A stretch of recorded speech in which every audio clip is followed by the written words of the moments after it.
नमस्कार दोस्तों, सांगोपांग में आपका स्वागत है। आज हम बात करेंगे थार रेगिस्तान की कुछ प्रमुख वनस्पतियों और पेड़ पौधों की।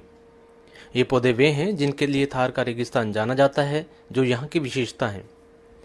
इस तरह की वनस्पति में फोग से लेकर बूर, खींप और रोहिड़ी से लेकर सीवन और बेलड़ी तक शामिल है। सबसे पहले बात करते हैं फोग की। फोग राजस्थान का एक अद्भुत व बहुउपयोगी पौधा है जो अनेक काम आता है। ईंधन व चारे के साथ साथ इसका सबसे बड़ा उपयोग इसका बीज है। फोग के दाने सरसों के दानों की तरह ही होते हैं, बस थोड़े बेडोल। राजस्थानी रायते की लज्जत यही फोग है। अगर राजस्थान में फोग वाला रायता नहीं खाया तो समझिए कुछ मिस कर गए।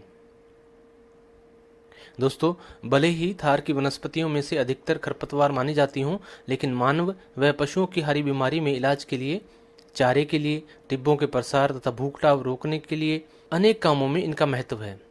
जैसे कि कच्चे मकान की छत या झोंपड़ा बनाने में खींप का कोई सानी नहीं है। झाड़ीनुमा इस पौधे के खींपोली नामक फलियां लगती हैं। बुई धोरों के प्रसार को थामती है, जबकि सरकंडे आदि बुज्जे भूमि के कटाव को रोकते हैं। सरकंडे से मूंज बनती है। मूंज चारपाई बुनने के काम आती है। बेलड़ी दुधारू पशुओं के लिए सबसे अच्छा चारा है। बेलड़ी की टहनियां तोड़ें तो उसमें से दूध जैसा सफेद तरल पदार्थ निकलता है और आम धारणा है इसे खाने के बाद पशु दूध अच्छा देते हैं। कंटीली भूट, साटा तथा बुई को ऊंटों के लिए सबसे अच्छा चारा माना जाता है।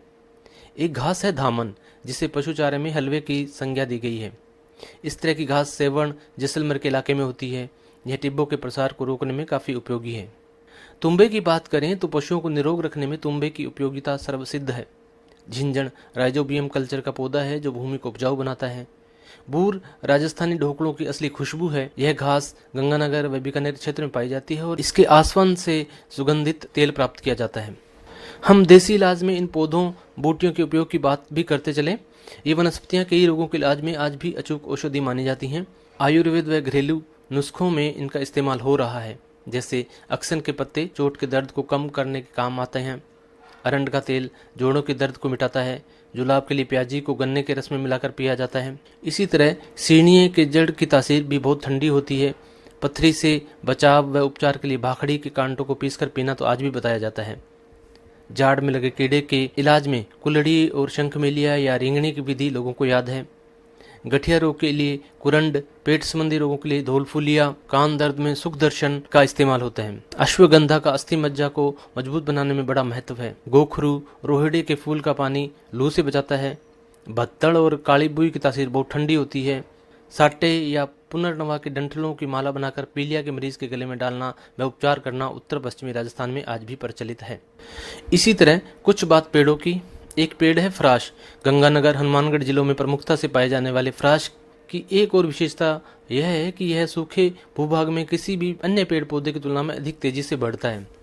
इसके अलावा इसकी गर्मी सहने की क्षमता भी राजस्थान के लोगों की तरह अनूठी है। यह भीषणतम गर्मी में भी तेजी से बढ़ता है। रोहिड़ा भी अद्भुत है। इसकी पत्तियों का रस गर्मी से बचाता है। रोहिड़े की लकड़ी को दीमक नहीं लगती। पुराने घरों में किवाड़ तथा चारपाई में इस लकड़ी का इस्तेमाल आज भी होता है। खेजड़ी तो राज्य वृक्ष है ही, उसकी सांगरी दुनिया भर में चर्चित है। इसे राजस्थान का कल्प वृक्ष कहा जाता है। धारणा है कि खारे पानी के इलाके में बबूल होते हैं, मीठे पानी के इलाके में खेजड़ी। मोटे तौर पर ऐसा अंतर अब देखने को नहीं मिलता। कई इलाकों में अब खेजड़ी के साथ साथ बबूल भी दिखते हैं। सिंचित क्षेत्रों में खासकर बीकानेर, गंगानगर, हनुमानगढ़ जिलों की बात करें तो वहाँ खेतों में टाली या शीशम सबसे अधिक दिखती है।